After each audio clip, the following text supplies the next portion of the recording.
Boxing in a movie. Whoever knew that would work? Crazy. Hey guys, I'm Karl. Welcome to my movie film show. Feel free to subscribe down below if you would like to, but we're here today to talk about Creed 3.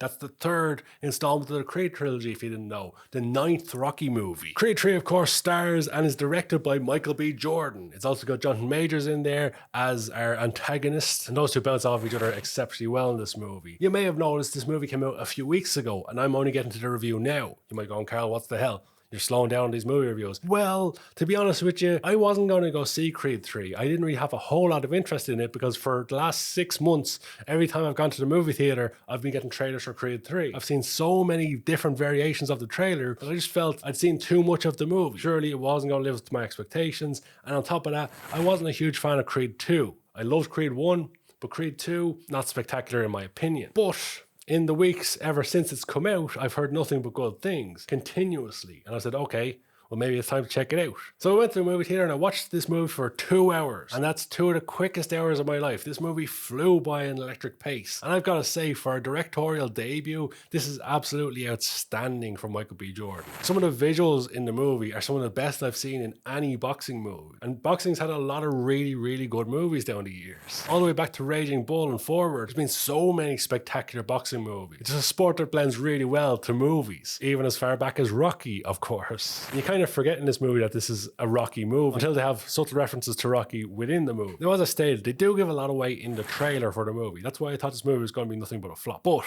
some spectacular visuals, spectacular storytelling, and spectacular acting really blend this movie together spectacularly well. The interesting thing with this one is, even if you haven't seen the other 2 Creed movies, I think you'll still enjoy this movie. Even if you haven't seen the Rocky movies, you'll still enjoy this movie because the story within this movie alone is set up really well. They take the time at the beginning to showcase who Dame is, our ultimate protagonist. They showcase Michael B. Jordan and what he's become. They set up the characters, they set up their backstory, and at the same time, they don't drag things out, which is spectacular from a first-time filmmaker because some people dwell on too many details. But the perfect example of this is ultimately the final fight, where we see a few rounds back and forth, and then we skip to the 3rd round, and in the 3rd round, I believe, is when the crowd fades away and the 2 enemies meet in the center of the ring and just square off center of the ring as just the stadium is empty and there's a cage appears around the ring, and spectacular visual storytelling right there brings these 2 enemies together, and you can also see so much emotion on their faces as these 2 former friends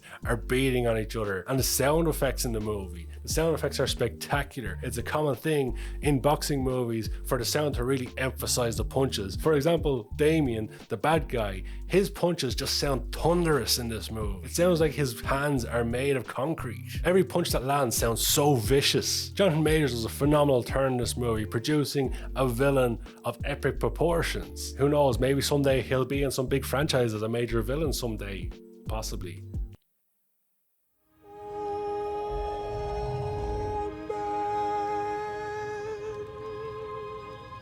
But clearly he's made for playing a bad guy because he knows how to do it spectacularly well. Even when he ultimately gets his chance to fight Felix Chavez, the up-and-coming guy in boxing scene that Michael B. Jordan's character is trying to push up the ranks and trying to get him his payday. When Dame gets his chance to fight him, he's vicious with it. He's vicious with the fight and really sets up who he is and why he's the next big thing in boxing. But also then, they easily could have just in that movie shown Dame fighting various other people. Just emphasize he's so good that nobody can beat him, he's such a badass. They didn't need to do that though, and the director knew that. Ultimately, the second fight we see Damien have is against Adonis Creed. There was no need for any filler in between, which is something a lot of first-time filmmakers fall into that trap of, putting too much filler, too much connecting the dots in their movie. Just assume your audience aren't idiots and then you'll have a lot of joy with your movie. The movie has a lot of layers to it. The characters have a lot of layers to them as well. And overall, the storytelling, both visual and through words and writing and sign language. But as I mentioned, this is one of the best directorial debuts I've seen from any filmmaker ever, because